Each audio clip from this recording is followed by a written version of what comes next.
yang mengkritik pemerintah, tapi mengkritik itu baik ya, karena itu bagian dari demokrasi yang harus kita jaga, kita pelihara.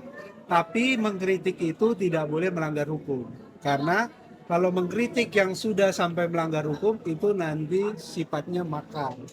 Jadi bagi kita ke depan itu negara ini sudah dipimpin dengan presiden yang baik, presiden yang benar, presiden yang sangat cinta sama rakyatnya. Memang bagaimana Indonesia dipimpin oleh presiden yang baik ini supaya bisa menjadi negara yang besar, rakyatnya sejahtera. Ini perlu kerja-kerja keras. Jadi mari kita mendukung semua program Presiden Prabowo supaya pemerintahan ini maju. Kalau memang ada yang mau sifatnya menyampaikan sesuatu, menyampaikanlah dengan baik, dengan narasi yang bagus, supaya apa? Semua rakyat kita, anak-anak bangsa ini semua terdidik dengan baik, supaya apa? Negara ini jadi negara kuat dan rakyatnya sejahtera.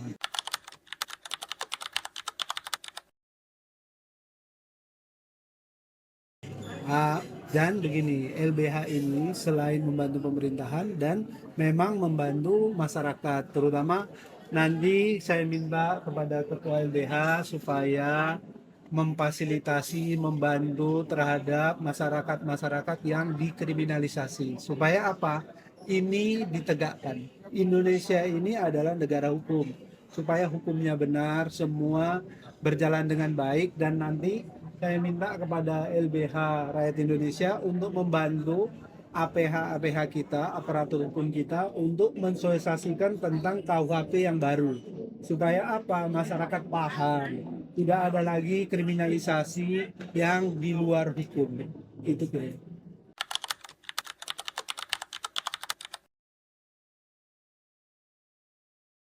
Program yang luar biasa. Kami Partai Rakyat Indonesia terdepan mendukung program MBG ini, pemerintahan Presiden Prabowo. Dan kebetulan terkait kalau memang ada permasalahan terkait pengadaan kendaraan-kendaraan, itu mungkin nanti ditanyakan kepada lembaganya. Saya pasti semuanya pasti dilakukan dengan benar dan niatnya baik. Cuman mungkin perlu lebih dijelaskan supaya apa? Masyarakat paham apa tujuannya diadakan kendaraan itu.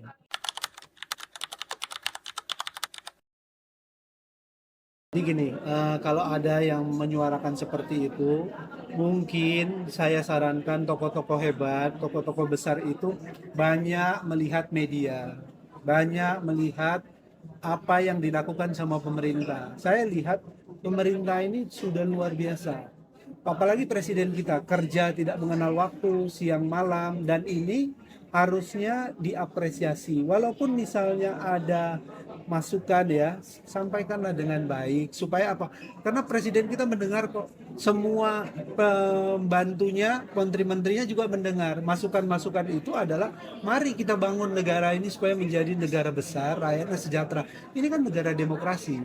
Tidak melakukan langkah-langkah yang di luar hukum. Itu nanti jadinya makar, nggak baik untuk kepentingan demokrasi ke depan Republik ini.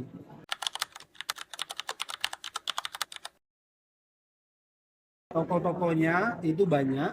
Nanti akan kita setiap event acara kita akan umumkan seperti misalnya kan hari ini kita melantik Enderbo LBH Rakyat Indonesia. Beliau ini tokoh nasional juga dan tim-tim yang dibentuknya tadi kan lihat itu teman-teman lembaga hukum yang luar biasa. Jadi nanti juga akan ada tokoh-tokoh yang setingkat nasional yang benar-benar nanti juga kita ini. Tapi momennya nanti pas momen ini beliau tokoh yang ini hadir, ini hadir. Jadi pada sesinya masing-masing nanti akan dikenalkan.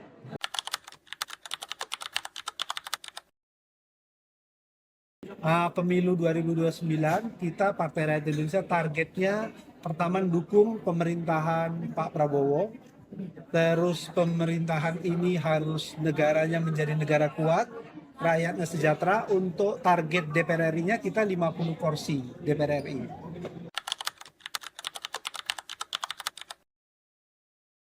Nah, kebetulan gini, kita sekarang kepengurusan partai ini udah di 38 provinsi, di 514 kabupaten kota, dan ini lagi kita susun untuk di 7.280 kecamatan, dan nanti sampai akhir Juni 2027 pengurusan tingkat ranting 83.000 desa itu ranting semua akan terpenuhi, dan kita target itu sampai akhir 2027 anak ranting sekitar lebih kurang 800.000 juga akan terbentuk.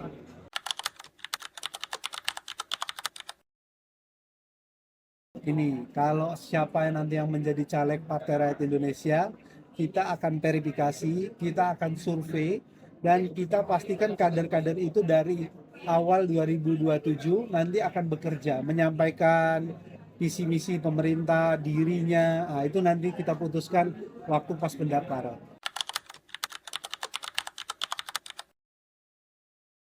Gini, kalau kita sekarang ini saya yang penting bekerja gimana membereskan supaya DPP Partai Rakyat Indonesia strukturnya terbentuk tingkat DPP, DPD 38 provinsi, DPC 514, terus PAC itu 7.280, ranting 83.000 desa.